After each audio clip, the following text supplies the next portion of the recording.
Hello, and welcome to episode 10 of Anything in the World. This episode is special for many reasons. First, this is the last episode of the season, but you don't need to worry about it. This is just a comma and not a period. We'll take a break for a few weeks, and then we'll be back after the summer with a brand new season with new topics, and who knows, some surprises too. The other reason that this is a very important episode is the amazing conversation I had with a professional football player, Glen Cuiellette. He is a quarterback free agent out of Tulane University and a TikTok celebrity. As you can imagine, we've talked about the life of a professional athlete and, of course, TikTok. So let's kick off the ball and start the game.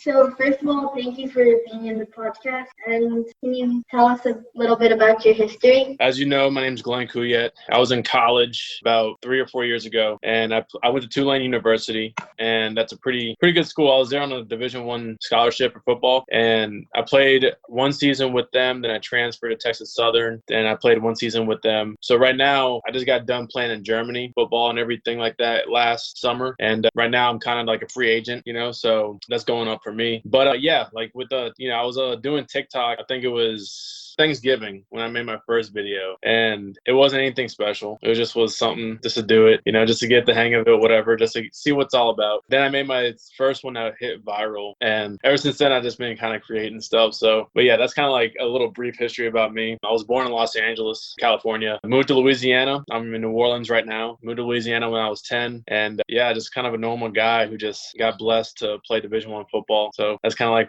what I'm doing. That's me. You mentioned that your first TikTok went viral on December 1st. Do you remember what you did? It was a simple topic. It was a sound effect of famous viral. I think it was a Vine or a video. I can't remember. But it was the sound effect of the person saying, "Oh, you don't like me?" He's like, "No." And he starts laughing. He goes, "Oh, really?" He's like, "I don't give a damn." And then he says, "I don't care." He's like, so then I put that with like Lamar Jackson, and I did like the skit basically saying the scouts saying, "I don't like you." And then he says, "You don't like me?" And then, I went back and forth. And then I had like, "Aw." It's like, "Look." And I put a trophy. He's like, "Oh," and it's like MVP trophy. He's like, "I don't give a care." And then that's pretty much the video I did. Let's talk football. How old were you when you first played football? I think I was about 11, probably 11 or 12 when I first started. That was when I played flag football. Didn't play tackle until I was in high school, freshman in high school. So how did you get selected to play for the university? I was kind of it was a blessing, because actually a pretty good story. That whole year, I didn't play. It was my junior year I got recruited initially. I didn't play at all my freshman, sophomore year. Junior year, it was the year I first started. But going into all that, there was like this big, giant quarterback battle in our community about me and this other guy. And, he was the other guy. He was better than me initially the first 2 years. And then something happened where I just flipped the script and I just turned it on and just was playing really great and just, turned the page on my whole athletic potential. And long story short, I won the job. I went through the season, and we got to the semifinals. We weren't supposed to do anything great that year. It was supposed to be a building year. And I was playing against a team who was undefeated. We were playing against a team who was in the semifinals. And they were getting recruited. They had like a lot of recruits on their team for LSU, Mississippi State, all these big schools, right? And one of the Tulane scouts was there. They were initially watching the other quarterback. And I was playing well in that game. I caught their attention. And ever since then, they kind of were like, "Oh, who is this kid?" And then long story short, a year and a half later, got, offered a scholarship, and then I signed to go with the team. So that's kind of how it happened. That's cool. Did you ever play in other positions? Yeah, I played everything besides quarterback when I was a freshman. So I played safety, corner, linebacker, DN, running back, receiver. So I played it all. I wasn't great at every one of them, but I played them. Do you think it helped you with how you play today? Yeah, it did, because it gave me a different perspective on the game. It showed me that as a quarterback, you kind of overanalyze things. You're thinking like, "Oh, they all know where I'm going." Or one of the things they say as a quarterback, use your eyes to move the defense. Beforehand, I always thought like if I looked to my left, like they knew I was like looking there just to throw them off. Like I always felt like they were smarter than what they were, is what I was saying. But then a defense, I realized like you're not even worried about that. Whenever you're on defense, you're just like trying to get to your spot. You're just trying to, make sure you're not messing up. So then one of the great ones who know it by heart, the defense by heart, to where they can get to their spot, know that the quarterback's doing something off, something wrong or whatever. So yeah, it gave me a different perspective on that. And it kind of helped a lot whenever it came to me, just how I see defenses as a quarterback. If you could today, would you play another position? Nah, I wouldn't. I couldn't do that. I love quarterback too much. Do you like practicing other sports? No, not really, because the higher the level you get, the kind of more time you need to dedicate to one sport. I do miss those days when I was a kid or when I was in high school that I could, just go play baseball in the off season and not miss a beat in football or play basketball. 'Cause that's what I used to do. I used to play basketball, baseball, track. So I do miss that, but not anymore. What advice would you give to kids my age, about 10, 11, or 12, when they were trying to consider sports? The advice I would give you is that, first of all, don't be afraid to try any sport or try everything, because you never know which sport you're going to be good at. That's one answer I'll give, because my best friend in high school played football his whole time in high school. And we ran track together in, I think, his junior year. He started running track. Then he realized he was good at track. I knew he was going to be good. He just didn't want to do it. He didn't think. He was kind of hard-headed. But he found out he was good at track, and then he realized, wow, I should have been doing this the whole time. He even says it today. He says, oh, I wish I would have done track instead of football. So that's one advice I'll give. Just try everything out. You never know what you're going to like or what you're going to be good at, because it takes trial and error in life to get to know, to know things. Another thing I would say for y'all is don't get caught up in the whole media or what people say about, oh, this player's great or that player's great, or, oh, you're not good or you're not that, or this kid's a prodigy or this kid is that, or this kid's getting recruited. Like, who cares? Nobody cares about that. All that matters at your age is that you're just trying to get the experience, because you're always going to get better. And just don't worry about the outside noise, if you can understand what I'm trying to say. Yeah. I know how it is at your age. Like, kids whenever I played games, they'd be like, oh, he's the fastest. Oh, he's the most.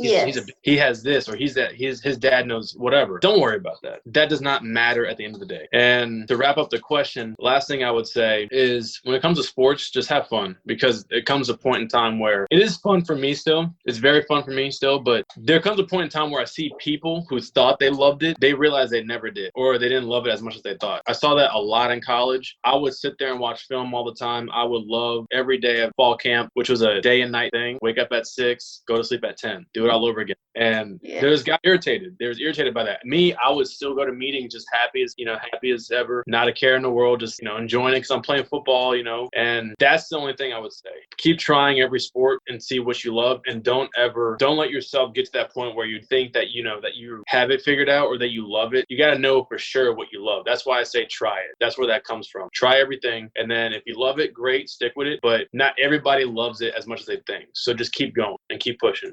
It's TikTok time. When and why did you start your account? I first got TikTok, it was around March. I was just watching, consuming content, just looking at the creativity. That was when the app was a little bit more creative than it is now. And I just didn't want to post. I said, I can't post. I can't do it. And it took me until, like I said, Thanksgiving and Christmas time to actually post, because, I saw one video did well. People were commenting, telling me it was great. And I was just like, oh, well, I guess I could keep going. And then all of a sudden I had loyal followers. And I never had that before. And I was in the Vine era, when it first came out. I never made any Vines. I felt like I could have, but I was too scared. So I said, you might as well just do it. You never know what happened. Just go ahead and do it. And then ever since then, I, sitting at 22,000 followers now. And I'm just like, wow, I can't believe that's a thing for me. And it still doesn't feel like it's enough followers, but that is just crazy. How looking back on it, you know what I'm saying? So it all kind of came all of a sudden when you started to try stuff. Yeah, that's a big thing. I'm big on motivational speakers, and Gary Vee was the reason why I just actually said, hey, let's make it. Because he said, go ahead and make it. You never know what's going to hit. And that's whenever I just say, what is there to lose? If someone makes fun of me, oh, well, just block them or delete the comment, so it doesn't matter. Yeah. Go ahead and do it and stop being scared. You never know what's going to happen. And it could happen in my favor. And it did. So got to try things. That's really why I did it. I just wanted to just try it, and, it worked out. Nice. What's your most liked and most viewed videos? I think my most liked it had to be between the one that I made. This was the original one. I say it's original because it was original, thought and everything, concept. The crayon one that I made a crayon one that I sat there. It was a silent skit. I sat there with my hands interlaced together, and then it had dramatic opera music. And then I pulled out an 8-pack of crayons. Then I whipped out the other person, the other character was me in different clothing. Whipped out an 8-pack. Then he whipped whipped out a 16 pack. That's we're equal. He goes, not quite. He goes, what? And then after that, I whipped out a 64 pack. And then I sit there like, no. And then like the whole class was like clapping and everything. So it was like the best one. I had like, I think 300,000 likes. That's where the bulk of my likes came from on my page. And then the other one was, if you do that, I'm gonna do that. If you do that, I'm gonna do that. And I had like 150,000 likes. Would you say that also helped you get some followers? Oh yeah, big time. The more viral, like the viral you go, or the more viral that you are, that more opportunities people see your stuff and want to follow you. That's just what it's all about. It's a numbers game, you know, when it comes to TikTok or any social media. That's the thing about algorithms. I hate to use that word because it's always thrown around, but to keep it just simple, the more your stuff is out there, which means the more people like it, the more it's going to push. And the more people that see it, the more people are going to like it. You know, the more your content is out, the more likely you'll get more followers. Why do you think those videos are so popular? I think the crayon one, it kind of just hit me all of a sudden. Yeah, I knew it would work. And it's popular because it's something that we all can relate to. That's the real reason why things are viral, is that they're either relatable or just flat out funny. And if you're both, you're viral. So I didn't think it was that funny of a video. I just thought it was something relatable, because everybody on a comment section or growing up or in high school, remember they would say like, oh man, whenever you had the 64 pack, man, like, man, you were rolling with the big guns when you had the 64 pack, man, like, you know, in the sharpener in the back, oh man, like, you know, all that stuff. Like, that's what the comments were. People would say stuff like, oh man, I had the 36 pack or 42 pack, or I had this pack. Oh dude, I had like the 160 pack, like, you know, all that stuff. Like, it just hit nostalgia, really. That's why I felt like it was popular. Yeah. Where do you draw inspiration for your TikTok videos, and which kid-friendly TikTok has been your favorite? Me being older, I have more crude comedy, but when it comes to kid-friendly, the best one is definitely the crayon one. Where I draw inspiration from, sometimes I will go to the For You page, and it's not that I copy, it's just I'll put a twist on it. That's how you do it. Like, when it's a trendy sound, like, if you do that, I'm going to do that. If you do that, I'm going to do that. I put my own little text and twist on it. That's kind of partly where I get my inspiration from, but also, I just sometimes just think of just stuff. Sometimes it just hits me out of nowhere. Like, with the crayon one, I was just going through a drawer to look for a microphone, and I saw crayons, and I was like, dang, I haven't seen this since I was a kid. And I said, oh wait, it just hit me, and all of a sudden I went to the back into the game room in my house, and then I just made it right there and set everything up, and then made it up in like 15 to 20, maybe 15 to 30 minutes. I made it, and then after that I posted it, and the rest was history. So to answer your question, inspiration kind of just comes and goes, and whenever I just feel like I have it, I just do it. And if it doesn't do well, I just private it. That's a secret though, of that, but doesn't do well, I just private it. So do you have any tips for those who want to get more followers in social networks? My tip would be, when it comes to just TikTok solely, you gotta just be you and really put effort in your video. That's the thing that I see that people don't do. Like, example, one video that I did was a Stranger Things skit. It's like, hi, I'm Dustin. I'm Robin. Pleasure to meet you. Is he here? And it's like, is who here? And then he says, oh, Henderson. And then like he starts clapping. Like, the effort I put into that one was that I had to make sure my ring light was placed right with the right angle, because there's certain angles you have to like be able to know whenever you're filming. So I take that in consideration. You got to put a lot more effort in just your videos, like quality, lighting, and phone position, how you position your phone, and just experimenting really. That's the only way to get better at that. And that's the way to get more followers on TikTok. But the main thing is just be authentic and just keep on trying to do things that, you know, that you may not feel comfortable with. Just keep trying, because you never know what's going to hit. And it may suck. It may feel like you're getting judged. But at the end of the day, you're worth trying it. You're trying it. And then they're not. So they can't really talk about anything, you know. So just be yourself, really. That's all I can say. And now, curiosities. When you were my age, what did you want to be when you grew up? I wanted to become an NFL quarterback, and that's still in the works for me. I give myself 3 more years, but honestly, I still see it happening because there's some things going on right now that's been kind of beneficial for me. So that's still in the works right now. So that's to answer your question, is to be an NFL quarterback and to coach in the NFL or in college on a big time level, and also was to play Division I football. And I was able to do it. And we played against Oklahoma at their house. It was pretty cool to witness that. And so I'm fulfilling my stuff every year with me. So that's what I wanted to do. It was football oriented. How are you training during this time at home? I'm lucky, very lucky, because my gym, I know the guy who runs it, and he's like my quarterback coach and stuff, my mechanics and everything. And he kept it open. He kept it open the whole time. And we don't have really strict laws here in Louisiana as much as other places. Like Florida is a different, the more populated the state is, the harsher it's going to be with the quarantine. Louisiana is not that populated. So I believe it's only like 3 million in the whole state. You can have that in one city in Florida. Yeah. So that's where like the problem is. But yeah, I was just able to train the whole time and have access to a gym and still throw and everything like that. So it never kind of hindered me.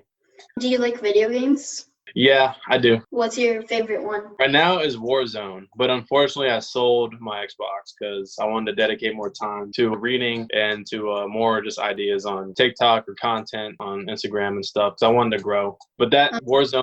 Warzone? Yeah. Do you play Madden? Yeah, I used to, yeah. Do you think it helps you? Oh, yeah, it does. Because I think about what my coaches told me in the meeting rooms of all those years. Because I did make a lot of mistakes while I was playing in college.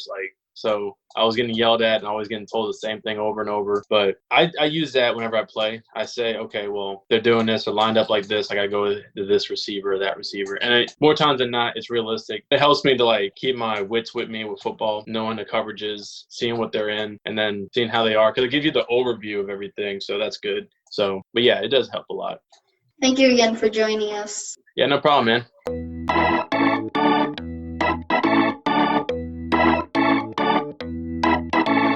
I'd like to finish this episode and the first season of the podcast with a big thank you to everyone who listened to this episode, who listened to a few episodes, or that stuck with me for the full season. You can't imagine how grateful I am for all the feedbacks, ratings, suggestions, and above all, support and participation on this project. Thank you again from the bottom of my heart. You guys rock. I said this in every single episode, so I couldn't leave this out today. This show can be heard in many platforms, including Apple Podcast, Spotify, YouTube, Google Podcast, Deezer, SoundCloud, and much more. Talking about Spotify, please follow the podcast there, even if you listen to the show in another platform. That helps the podcast to appear as a suggestion to more people, something that is really important to us. Another thing that matters in our audience growth plans are the reviews. If you love this show, write one to us. Please go to ratethispodcast.com/AITW and follow the simple instructions. And of course, keep spreading the word. During our time off, encourage your friends and family members to listen to the Season 1 episodes and show them how easy it is to subscribe, so you and them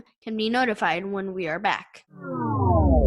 They say the show must go on, and that's exactly what will happen here at the Anything in the World headquarters during our break. Feel free to reach out to me with ideas and suggestions. Is there any specific topics you would like to see in an episode? Just let me know. Getting in touch with us is simple. Our Instagram is @AITWpodcast, and our email is aitwpodcast@gmail.com. And we have a TikTok too. Glenn even gave us some tips on how to improve our channel, so make sure to check it out. We are also at AITW Podcast there. The addresses are in the show notes.